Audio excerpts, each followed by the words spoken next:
Hi, I'm Doug Ruling and I'm in Lilburn, Georgia, and I'm going to show you how I prefer to do a raised bed in your home, which has three aspects to it. We try to make it neat for your yard so anybody can enjoy it, you and your friends.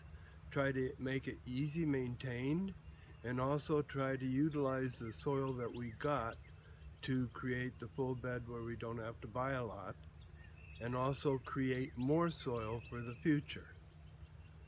So what we've done is we're going to do a 4x8, and we're going to make a space that is actually 12 by 10. So we're going to have a 2-foot edge of mulch all the way around the bed. What we're going to do is we're going to till it up. We're going to fertilize, put the soil amendment, decomposed chips on it, and fertilizer, and till the whole thing together. Then we're going to make the raised bed, set it into the center, and with all the soil we've tilled around, we're going to put into the bed, filling the bed up, and then we're going to fill that trench around it with chips that are going to decompose in 2 or 3 years and make more soil for you. So I guess we'll get started. So what we've done is I prefer to cut the grass short to begin with. This helps if you got taller grass. This particular lot is fine, but if you got taller grass, it helps cut it up better to mix into the soil. Okay, so we've got the space set out there. I'm going to start the tiller and I'm going to go over it lightly just to try to cut up some of the weed roots. We are going to make this bed a 4x8. Now, I want the 4x8 to be an outside dimension. So therefore, one set of the boards, which I'm going to use the end boards, which are 4 foot, I'm going to cut 3 inches off each one, so that brings the two sides in to meet that 4 foot by 8 foot. And so we're going to lay that out in the center of this bed, and it's going to be a 4x8 dimension.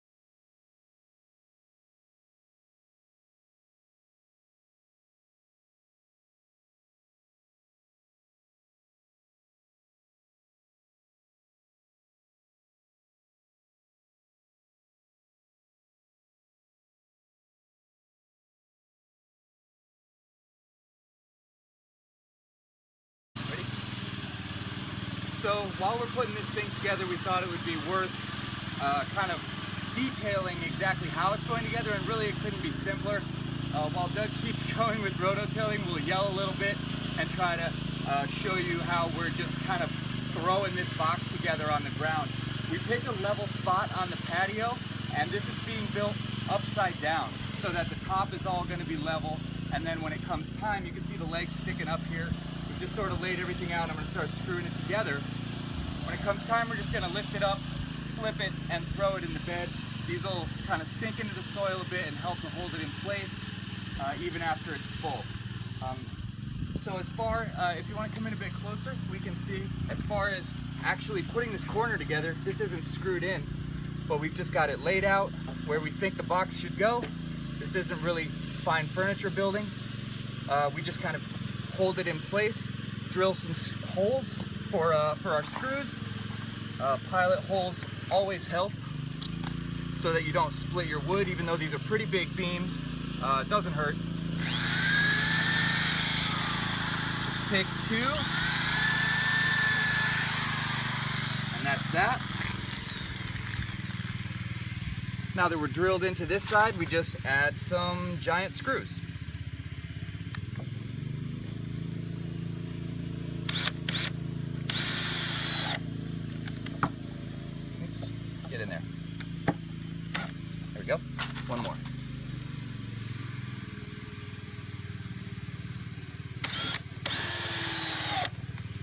And then same to this side. Stay there, I'll come around. Just kind of try to hold this as square as is possible by eyeball. When you're drilling into the side here, keep in mind where your other screws went into your leg. You don't really want to nail them. It would be difficult to do because they're both very small and this is a lot of space, but still, you don't want to kind of drive one into the other. So we take an eyeball on that.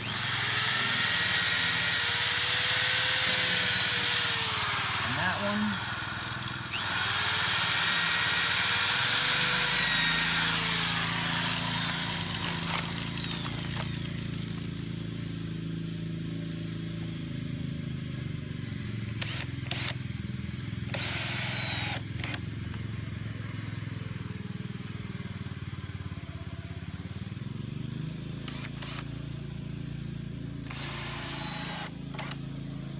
And that's it.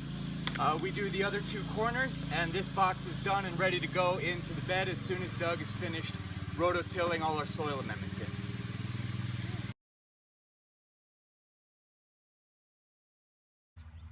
Hey, now we're going to be able to put the mulch onto the garden. Now we've got two different mulches up here. These are all pine chips. This here has been sitting in a pile for 2 and 3 years, and you can see how it's decomposed. Most of this should be able to crumble in your hand when it's ready to go in your garden. Now this is the fresh chips just cut a couple weeks ago. We're going to put these in the trench around the bed in about 3-4 inches deep, and that will keep the weeds down around the bed.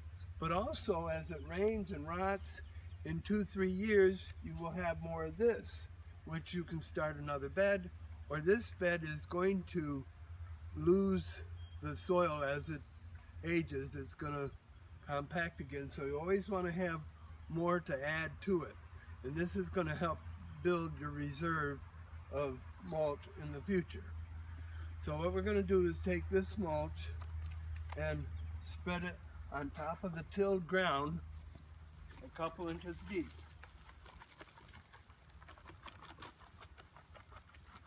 And we're going to till that all in, and then we will be putting this excess around the side into the box in the center.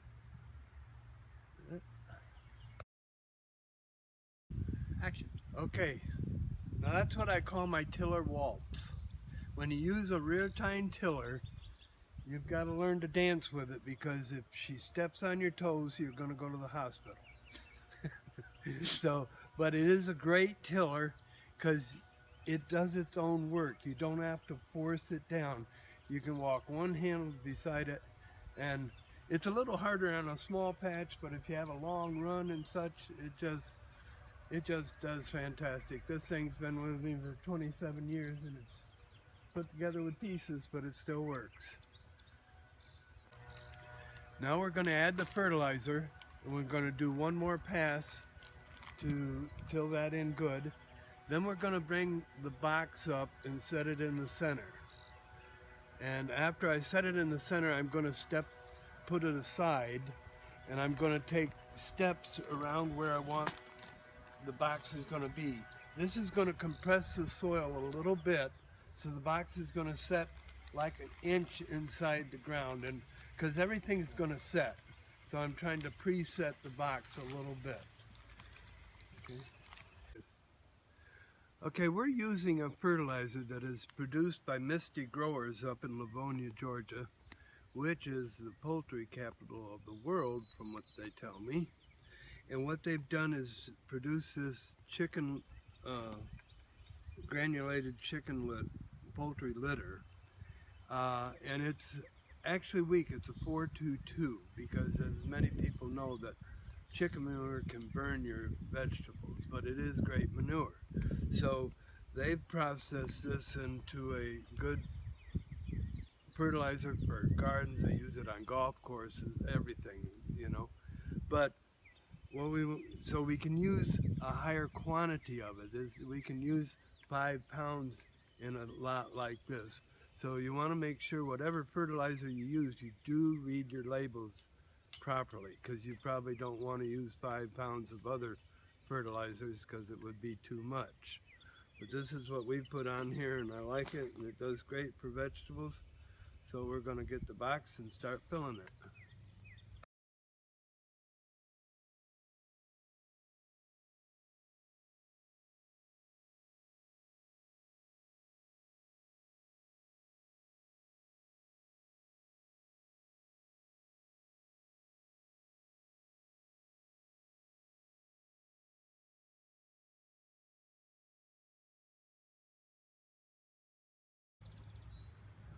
Okay, now we have put the mulch in around the bed, and what we want to do is make sure that this mulch is covering up the soil down underneath the bed, because they will germinate little weed seeds.